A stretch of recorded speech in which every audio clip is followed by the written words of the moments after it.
지금은 말씀 전하는 시간입니다. 오늘은 인내와 기도라는 제목으로 하나님의 말씀 전하겠습니다.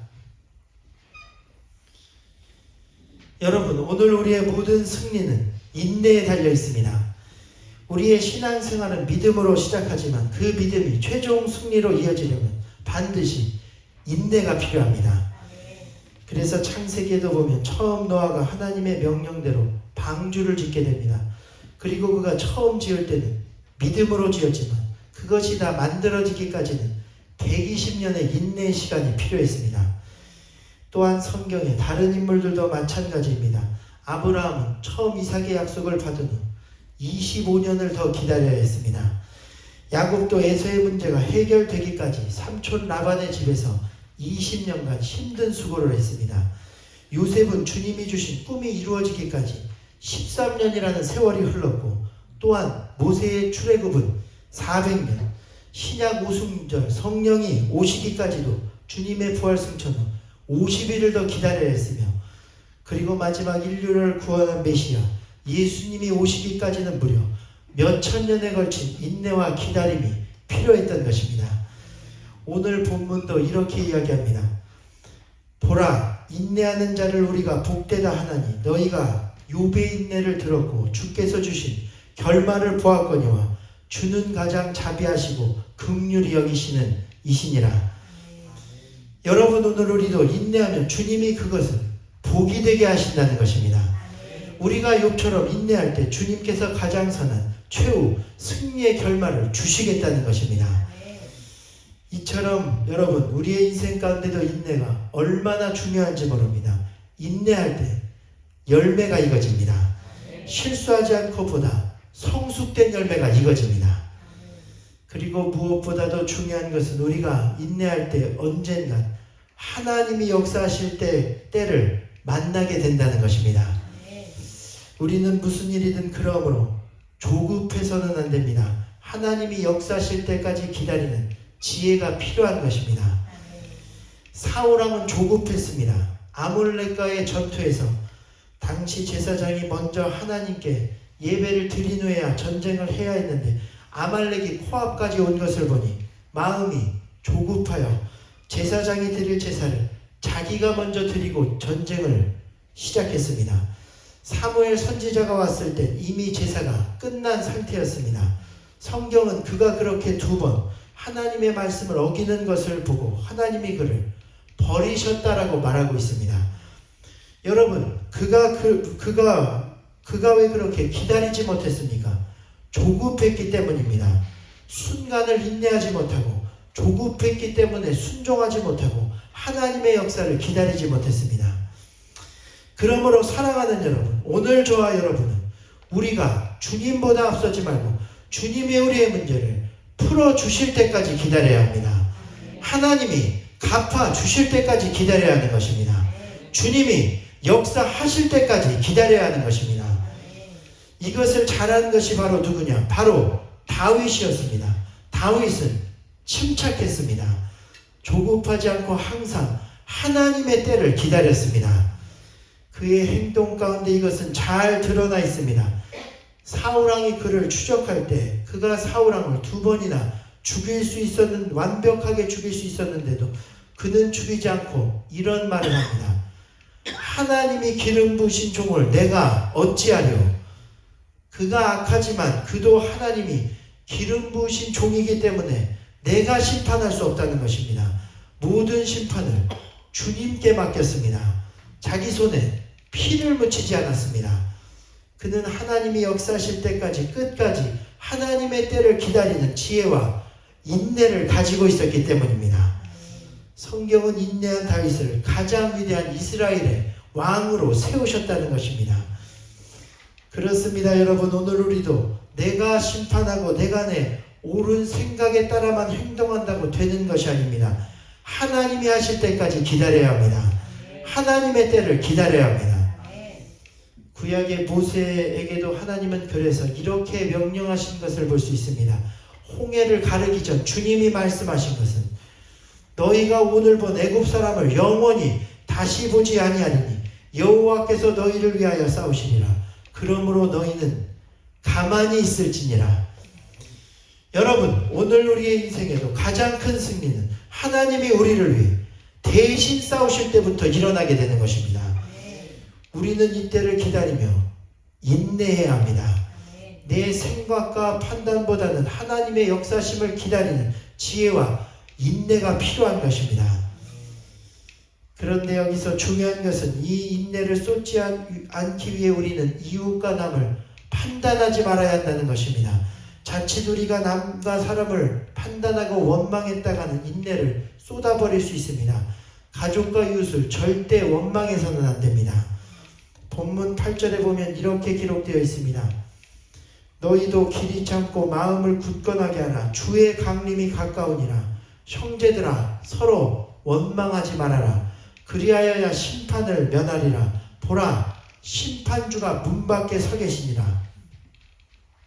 그래서 여러분, 오늘 우리가 왜 끝까지 인내하지 못합니까? 원망하기 때문입니다. 부모에 대한 원망, 형제에 대한 원망, 또한 자라온 환경과 하나님에 대한 원망이 아직 남아있기 때문에 상황에 만족하거나 화합하지 못하고 주님이 허락하시는 축복의 땅에 들어가지 못하는 것입니다. 그러므로 우리는 입으로 어떤 원망도 해서는 안 됩니다. 하나님이 심판하시고 판단하실 것을 내가 해서는 안 되고 인내해야 합니다. 오늘 욥도 어떤 사람입니까? 모든 것을 잃고 죽어가는 중에서도 하나님께 입술로 범죄치 아니하였다는 것입니다. 그래서 재산과 자녀까지 모두 잃은 상황에서 그가 놀라운 고백을 하게 되는데, 주신 이도 하나님이시오 거두시는 이도 하나님이시다. 그러므로 주의 이름이 찬송을 받을지어다. 그렇게 끝까지 하나님을 원망하지 않은 욥을 주님은 다시 축복하셨습니다. 한 이야기를 드리면, 지금 여행을 가셨지만 우리 교회 정성윤 권사님, 양수희 집사님 가정이 계십니다. 미시간에서 주님께 응답받고 여기로 이사 오셨는데 그때는 자녀가 없었습니다. 그리고 특별히 여기서 작정하며 기도하는 가운데 하나님이 그 가정에 귀한 자녀 노아를 주신 것입니다. 그런데 사실 처음 노아를 가졌을 때 큰 문제가 생겼습니다.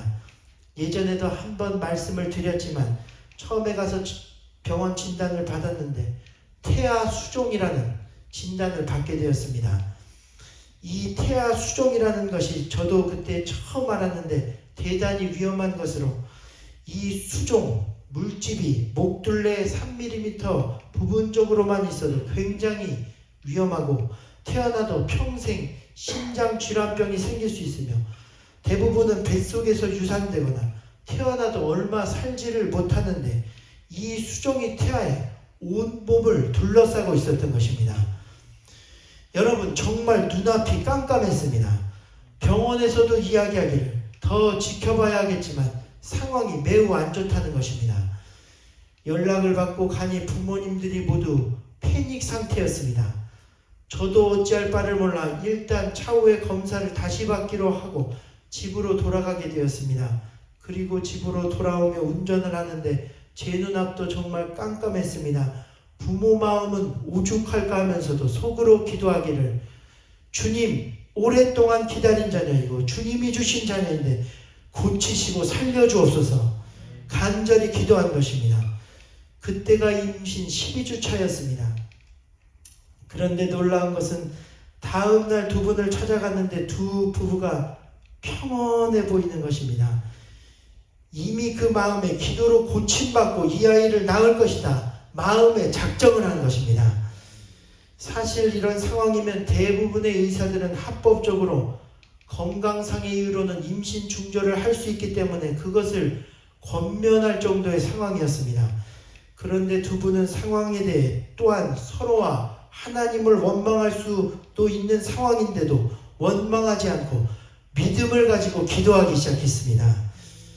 여러분, 오늘 우리도 감당기 어려운 환난 중에서도 서로를 원망치 않고 참고 인내하면 주님은 놀라운 회복의 능력을 우리에게도 허락하시는 것입니다.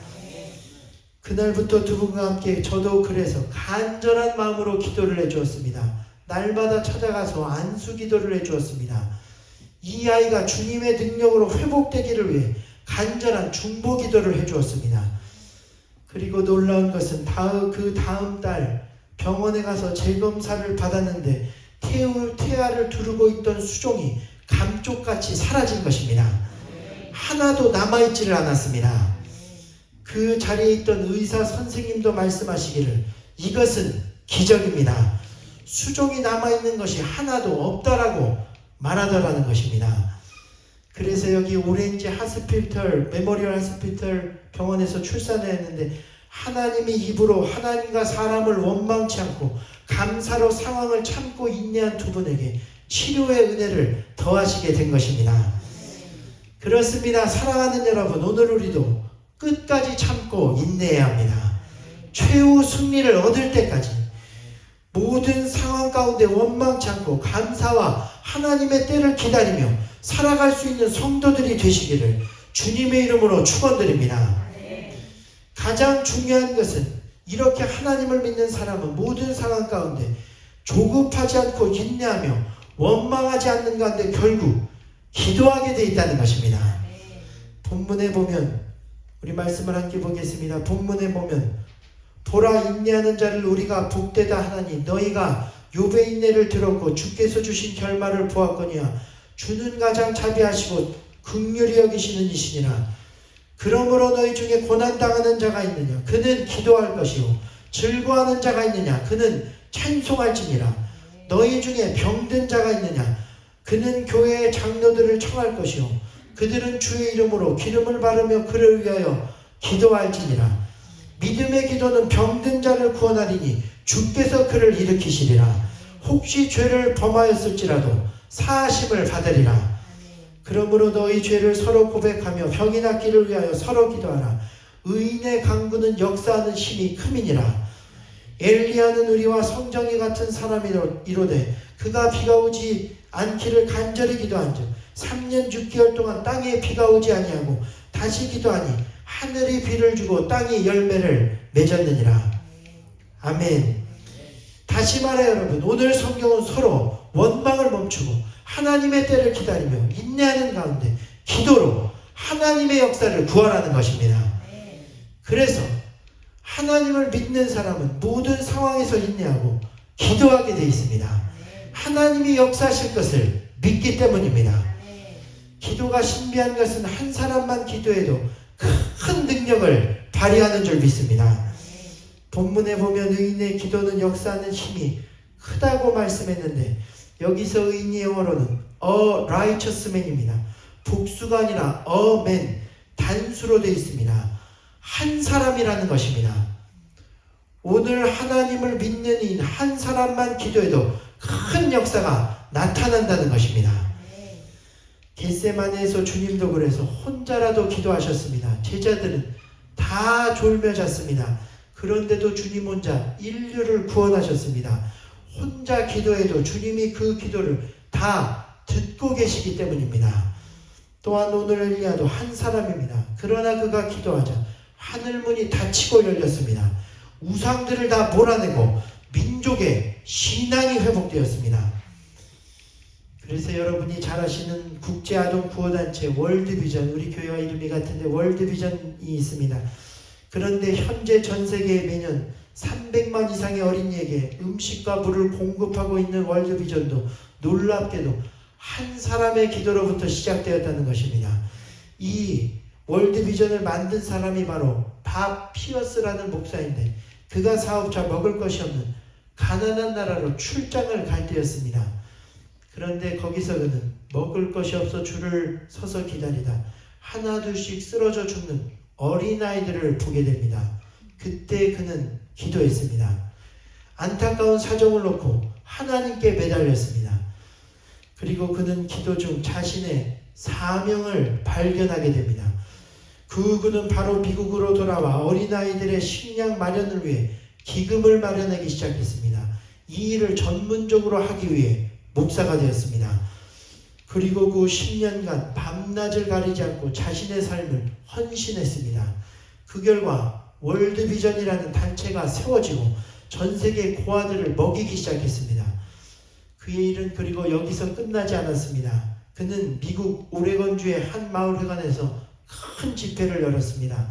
당시 6.25 한국 전쟁이 때문에 생긴 한국의 전쟁 고아들의 실상을 알리는 기록 영화를 보여주고 회중들에게 도와줄 것을 설교했습니다. 그리고 이때 그 마을에서는 한 부부가 감동을 받게 됩니다. 그 부부는 특별히 한국의 전쟁 고아들을 위해 기도하기 시작했습니다. 그리고 며칠 후 남편은 혼자 한국에 가서 고아들을 데리고 오게 되는데 모두 8명의 아이들이었습니다. 이 부부가 바로 홀트 부부입니다. 이들이 씨앗이 되어 시작한 고아 사업이 바로 세계적인 아동복지기관이 된 홀트 아동복지회가 된 것입니다. 여러분, 그렇습니다. 기도에는 오늘 능력이 있습니다. 불가능을 가능케 합니다. 세상을 변화시킵니다. 그러므로 오늘 우리는 우리의 모든 상황을 인내하며 하나님이 역사하시기를 위해 기도해야 합니다. 인내하며 기도하면 하나님이 여러분을 위해 대신 싸우실 것입니다. 우리가 나서서 하는 것보다 더 큰 일을 행하십니다. 우리가 하지 못하는 일도 가능하도록 역사하실 것입니다. 할렐루야. 오늘 기도로서 그러한 하나님의 능력을 회복하게 되는 저와 여러분이 되시기를 간절히 축원드립니다. 마지막 이야기하고 마치겠습니다. 시카고에서 오늘의 기적이라는 글을 쓴 에반스 크롤이라는 여사의 이야기입니다. 그의 말에 따르면 자기가 낳은 3남매는 모두 방탕자였다는 것입니다. 그래서 첫 딸은 18세 때 가출해서 뉴욕에서 창녀가 되었습니다. 둘째 딸은 16세 때 학교에서 체조를 하다가 오른쪽 발에 부상을 입은 것이 마비되어 걸을 수 없게 되었습니다. 그리고 막내인 아들은 남달리 공부를 잘하는 천재였으나 종교에 대해 부정적이고 과격한 성격까지 가지고 있어 어머니가 믿는 예수를 전혀 받아들이지 않았습니다. 그리고 남편은 알코올 중독자가 되어 정상적인 생활을 전혀 할 수가 없었습니다. 그 가운데도 크러리 여사는 그 상황을 인내하며 가족들을 위해 기도하기 시작하게 됩니다. 홀로 하나님을 의지하며 사랑으로 가족들을 감싸나가고 그러면서도 기도의 끈을 놓지 않았습니다. 그리고 그러던 중 1977년 12월 25일 크리스마스를 준비하던 중에 이상하게도 그날만은 온 가족이 모일 것 같은 그러한 이상한 예감을 느끼게 되고 더 열심히 성탄 트리를 준비하게 됩니다. 그리고 놀랍게도 하나님은 1977년 12월 25일 그 가정의 모든 시련을 끝내시고 행복을 가져오는 복된 성탄절이 되게 하셨습니다.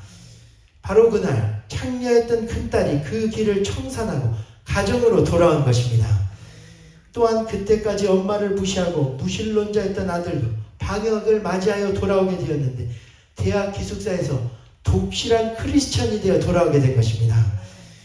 더 놀라운 것은 알코올 중독자인 남편 에반스도 술을 끊고 아내와 같이 교회에 나가겠다고 그날 고백을 한 것입니다.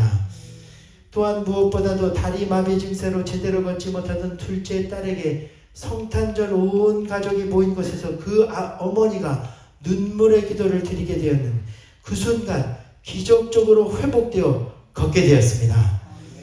그리고 이 일이 미국 CBS 큰 공영방송에서 오늘의 기적이라는 제목으로 전국에 방영되었습니다. 가정을 위해 끝까지 인내하고 기도한 크로리 여사의 기도를 하나님이 들으시고 기적을 베푸신 것입니다. 그러므로 사랑하는 여러분, 오늘 여러분도 하나님의 때를 기다리고 인내하며 기도하는 가운데 하나님의 은혜를 삶 가운데 체험하는 여러분이 되시기를 축원합니다. 지금은 방법이 없고 지금은 앞이 깜깜한 상황 가운데 있을지라도 모든 상황을 인내하며 기도하면 그 모든 상황 가운데서 주님께서 우리에게 최후 승리를 안겨주실 줄로 믿습니다. 오늘 그렇게 되기를 주님의 이름으로 다시 한번 축원드립니다. 지금은 함께 아까 부른 찬송 감사에 찬양하면서 지금 내 상황을 놓고 이렇게 기도합니다. 주님, 내가 인내합니다. 주님, 내가 기도합니다. 주여 응답하여 주옵소서. 주님 역사하여 주옵소서. 우리 이 시간 다 같이 그렇게 간절히 우리 특별히 가정과 자녀들을 위해 기도하겠습니다. 민족과 나라를 위해 기도하겠습니다. 오늘 우리 월드비전 교회가 작은 것 같지만 우리 한 사람이 여기서 각자 기도하면 그 기도가 엘리야가 기도가 되어 나라와 민족을 살리는 기도가 될 줄로 믿습니다. 주여 이 시간 우리의 기도가 그러한 기도가 되게 하여 주옵소서. 감사에 찬양하고 다 같이 통성으로 기도하는 시간을 갖도록 하겠습니다.